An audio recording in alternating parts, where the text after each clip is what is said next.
Terompah Bilal bin Rabah terdengar di syurga. Bahkan Bilalnya masih hidup di dunia.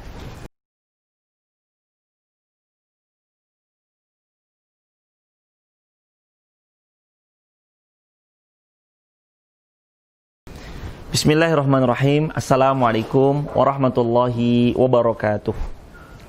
Alhamdulillah. Alhamdulillah. Alhamdulillah. Segala puji hanyalah milik Allah. Kita manusia yang lemah. Allah ialah zat yang maha kuat. Kita manusia yang hina. Allah lah zat yang maha mulia. Kita manusia yang bodoh. Tapi Allah lah zat yang maha berilmu. Rabbi zidna ilma warzuqna fahma.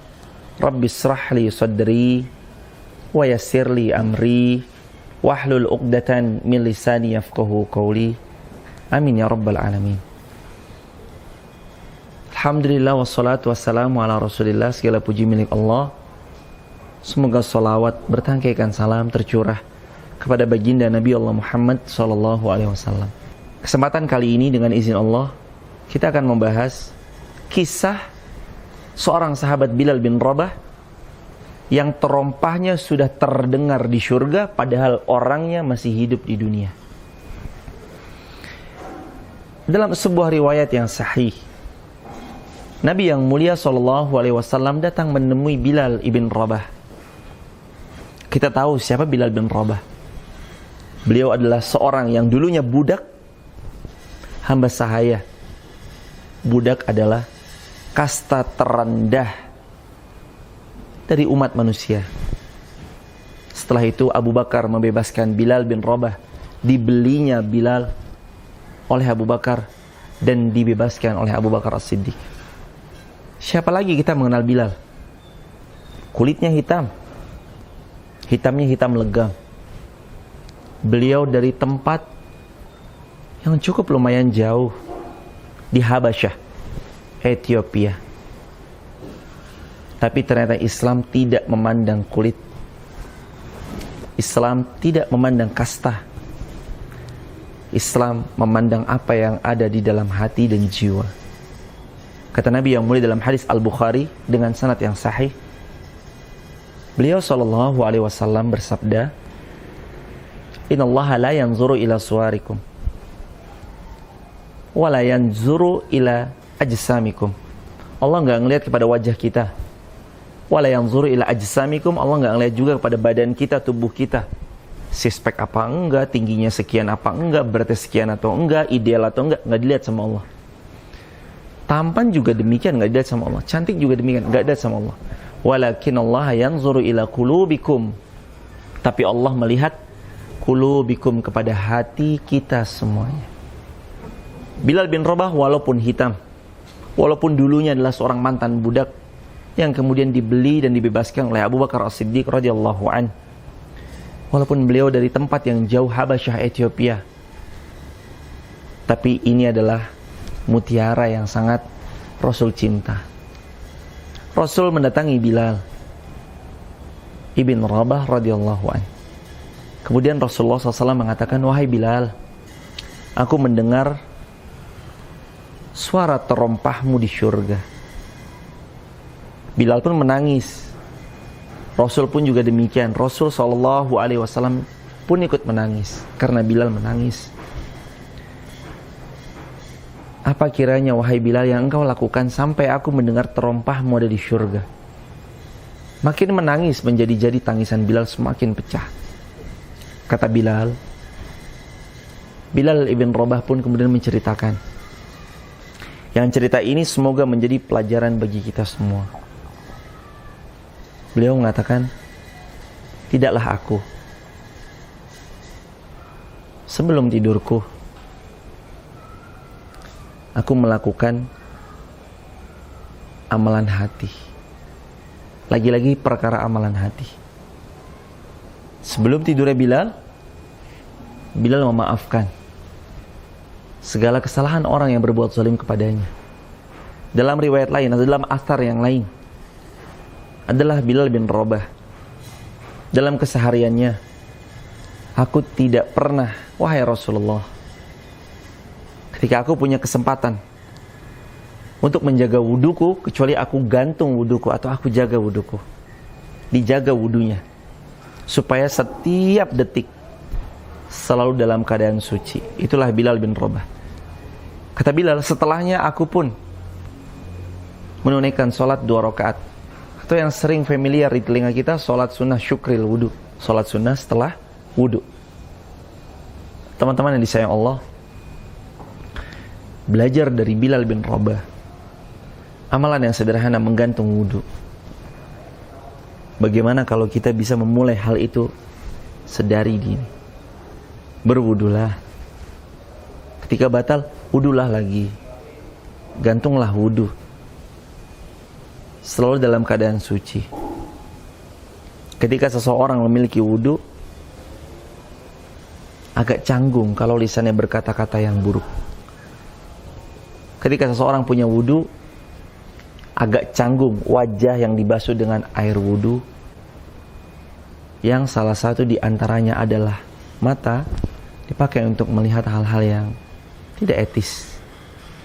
Tangan, ketika dibasuh oleh wudu, menjadi canggung kalau harus menjadi tangan yang menzalimi pihak lain.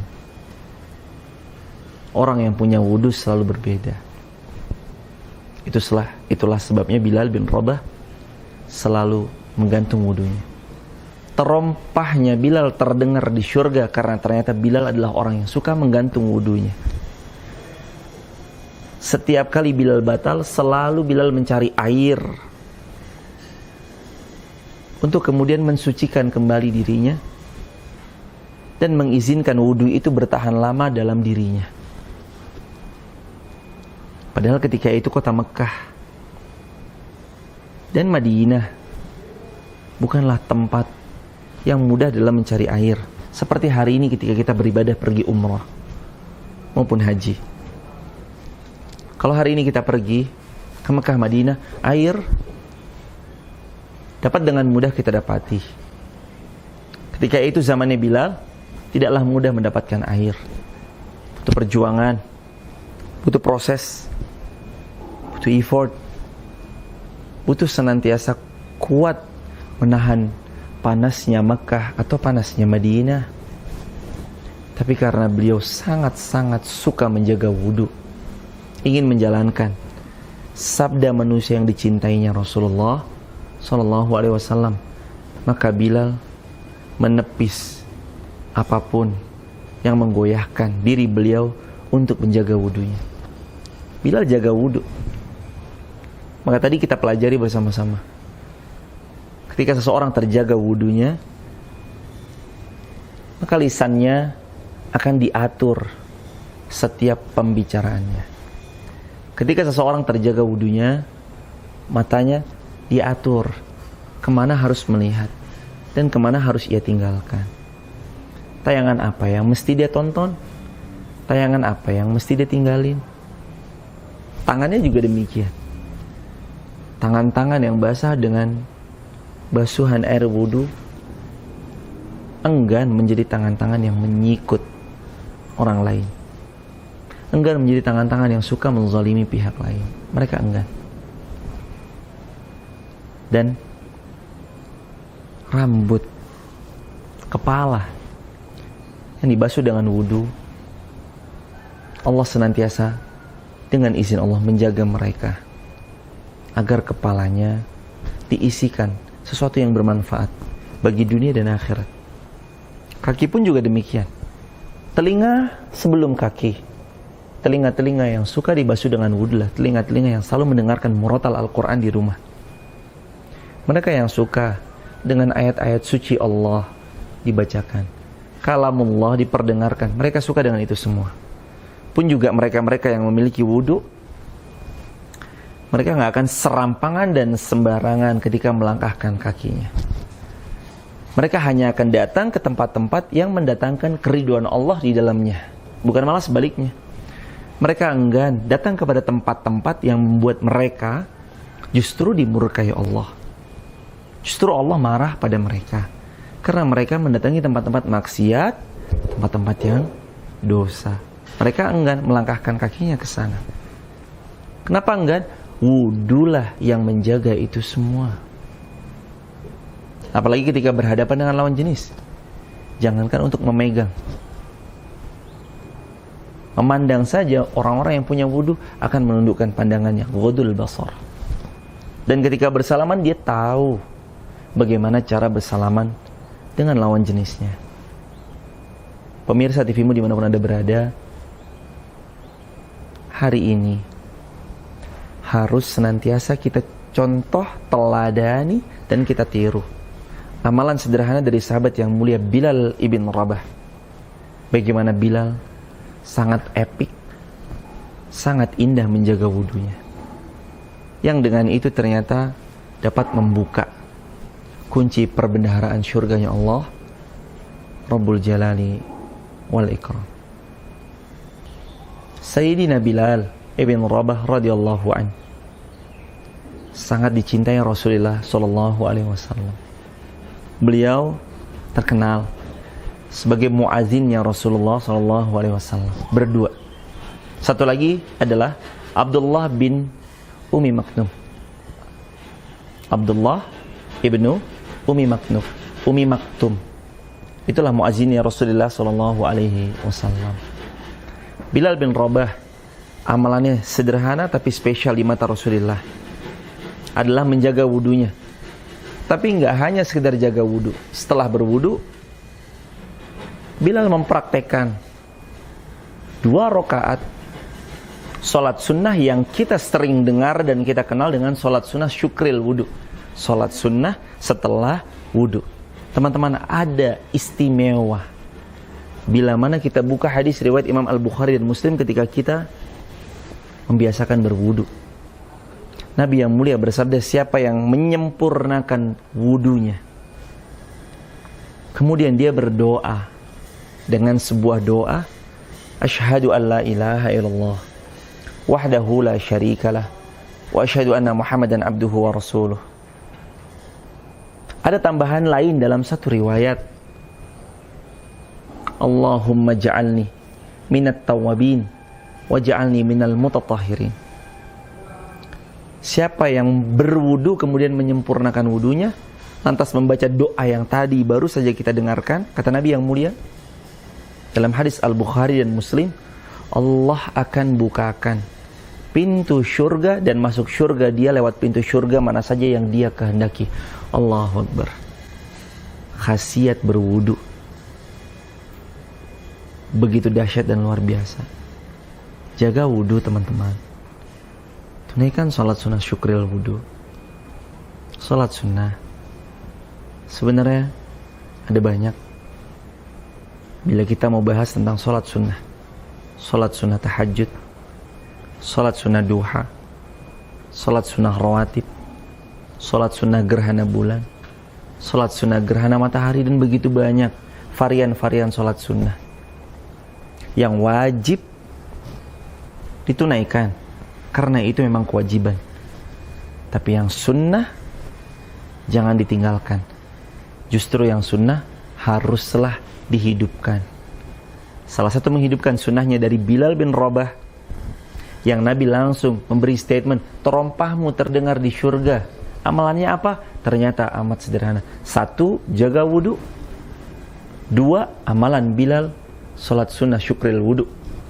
Salat sunnah 2 rakaat, sudah ia menjaga wudunya. Semoga kita semua terjaga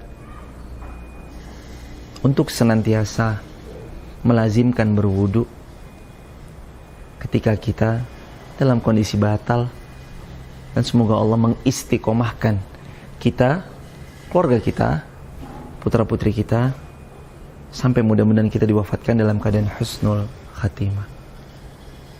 Mari kita sejenak berdoa pada Allah agar mudah-mudahan pertemuan ini jadi pertemuan yang penuh barokah. Astaghfirullah wa natubu ilaih. Allahumma salli ala Muhammad wa ali Muhammad. Allahumma la sahla ila ma ja'altahu sahla wa anta taj'alul hazani idza syi'ta sahla. Rabbana hab lana min azwajina wa dhurriyyatina qurrata a'yun waj'alna lil muttaqina imama. Rabbi hab li minas salihin.